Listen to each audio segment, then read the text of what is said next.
నమస్కారాలు. ఈరోజు కరంగనపల్లి మండలం తల్లిమడుగుల పొలంలో వేరుశనగ చూసేదానికి కూడా రైతులందరూ కూడా కలిసి చూడడానికి కూడా వచ్చినాం. ఇక్కడ చూస్తే వేరుశనగ అయితే శనగకాయ పైన చూడడానికి చాలా బాగుంది, కానీ శనగకాయ చెట్టు పీకి చూస్తే మాత్రం లోపల ఏరంతా కూడా కుళ్ళిపోయింది. ఇది ఒక డిసీజ్ కూడా వచ్చింది కాబట్టి దీనికి కూడా సంబంధించిన ఎరువులు మందులన్నీ కూడా కొట్టాం, ఇంకా తగ్గలేదని కూడా రైతులు చెప్తున్నారు. దీనికి కూడా అగ్రికల్చర్ డిపార్ట్మెంట్ కూడా ఒక్కసారి పొలాలన్నీ కూడా తిరిగి రైతులకు కూడా అవగాహన కలిగించి ఏ మందు కొడితే ఏ డిసీజ్ పోతుంది, ఏ మందు కొడితే దోమంతా పోతుందనే విషయం కూడా అగ్రికల్చర్ డిపార్ట్మెంట్లు కూడా వచ్చి వీళ్ళకి అవగాహన కల్పించాలని డిపార్ట్మెంట్లు కూడా చెప్తున్నాను. ఏడీ గారితో కానీ అదేవిధంగా జేడీ గారితో కూడా నేను మాట్లాడి వాళ్ళకి కూడా చెప్తాం. మండలాల వారిగా మీటింగ్లు కూడా పెట్టి వేరుశనగ కానీ, కంది కానీ, చీనీ కానీ, టమాటా కానీ ఇట్లా ప్రతి ఒక్క పంట, శనగ కానీ ఇవన్నీ కూడా పంటలన్నీ కూడా వర్షాలు కూడా ఎక్కువ రావడం వల్ల దాంతోపాటు మంచు కూడా ఎక్కువ కురుస్తుంది కాబట్టి ఈ రోగాలు కూడా ఎక్కువైతున్నాయి. కాబట్టి దీనికి తగ్గట్టుగా ఏదైనా మందులు ఏ మందులు కొట్టాలనేది ఒకసారి వాళ్ళు కూడా మీటింగ్లు పెట్టి చెప్పాలా. దాంతోపాటు వేరుశనగకాయ కూడా మచ్చ అనేది ఎక్కువ వచ్చేసింది ఈ చెట్లన్నిటికీ. మందులు ఎన్ని మందులు కొట్టినా కూడా మందుల రేట్లు అయితే మనం బ్రహ్మాండంగా ఉన్నాయి, కానీ రైతు కూడా చాలా ఇబ్బంది పడుతున్నాడు. ఇలాగా మచ్చ వచ్చేసి శనక్కాయలని కూడా క్రాప్ కూడా ఎక్కువ తగ్గిపోయింది. దానికని ఈ మచ్చకి ఏ మందు కొట్టాలా, ఈ శనక్కాయ ఏ విధంగా మనకి ఇంకా ఎక్కువ శనక్కాయలు వచ్చేలాగా ఉండాలనేది కూడా ఒకసారి ఆఫీసర్లకు కూడా నేను కూడా చెప్తాను. సార్ చంద్రబాబు నాయుడు గారు కూడా అగ్రికల్చర్ డిపార్ట్మెంట్ మీద, అగ్రికల్చర్ మీద ఎక్కువ సార్ కూడా మాట్లాడుతూ ఉంటారు, ఆఫీసర్లు కూడా చెప్తూ ఉంటారు. రైతులు ఎవరు ఇబ్బంది పడుకోకుండా పొలాలు కూడా మీరు ఆఫీసుల్లో కూర్చునేది కాకుండా పొలాల్లోకి వెళ్ళి రైతులతో ఒక్కసారి మీటింగులు కూడా పెట్టమని చంద్రబాబు నాయుడు గారు కూడా చెప్తున్నారు. దాంతోపాటు అచ్చెన్నాయుడు గారు అన్నతో కూడా మొన్ననే నేను మాట్లాడాను. చీనీ తోట కానీ అదేవిధంగా కంది అయితే రకరకాలుగా కందులు కూడా కల్తీ కూడా వచ్చినాయి. అదేవిధంగా కందుల్లో కూడా ఎక్కువ పురుగు వచ్చిన వల్ల రైతు కూడా ఇబ్బంది పడుతున్నాడు వర్షాల వల్ల. దానికని అది ఒక రకము మనం మందు కొట్టామంటే మళ్ళీ తెల్లారితో వాన రావడం, ఆ రకంగా కూడా చాలా ఇబ్బంది పడినారు రైతులు. ఈరోజు చూస్తే 5 నెలలకు పంట రావాల్సింది ఇప్పుడు పూత పిండి వస్తుంది.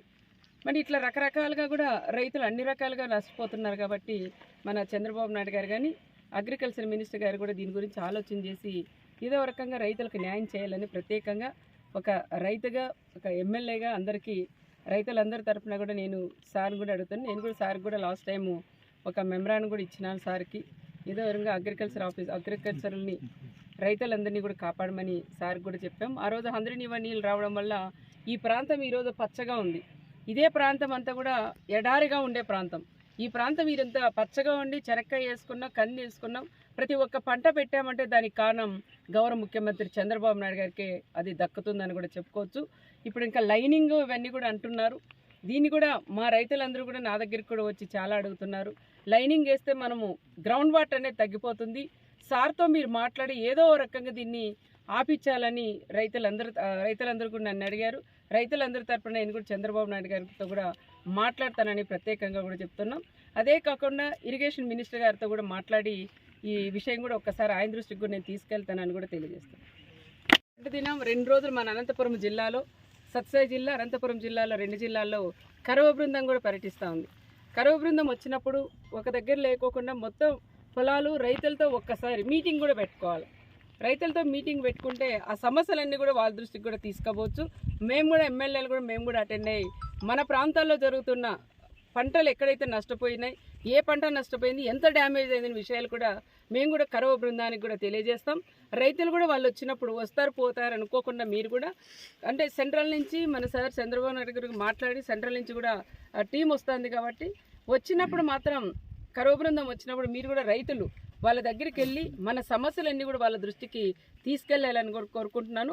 మన కరువు బృందం ఎవరైతే వస్తారో వాళ్ళందరూ కూడా అనంతపురం జిల్లా ఈ ప్రాంతంలో 2 జిల్లాల ప్రాంతాల్లో కూడా మీరు చూసి ఈ కరువుకి ఏ రకంగా కరువు నుంచి మేము బయటకు పడే రైతులందరూ కూడా బయటకు పడేలాగా మీరు కూడా ఆలోచన చేయాలని ప్రత్యేకంగా కరువు బృందాన్ని కూడా వచ్చి ప్రతి ఒక్క రైతుని పలకరించి సమస్యలు కూడా తెలుసుకోవాలని ప్రత్యేకంగా కరువు బృందాన్ని కూడా నేను కూడా కోరుకుంటున్నాను.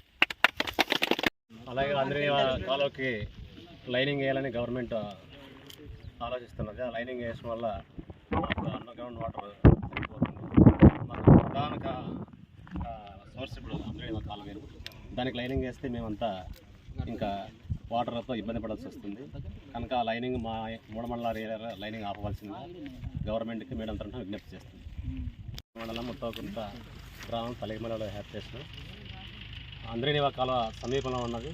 రైతులు చాలా సంతోషంగా కాలువకు నీళ్ళు వస్తున్న సందర్భంగా భారీగా వేరుశెనగ వేశారు.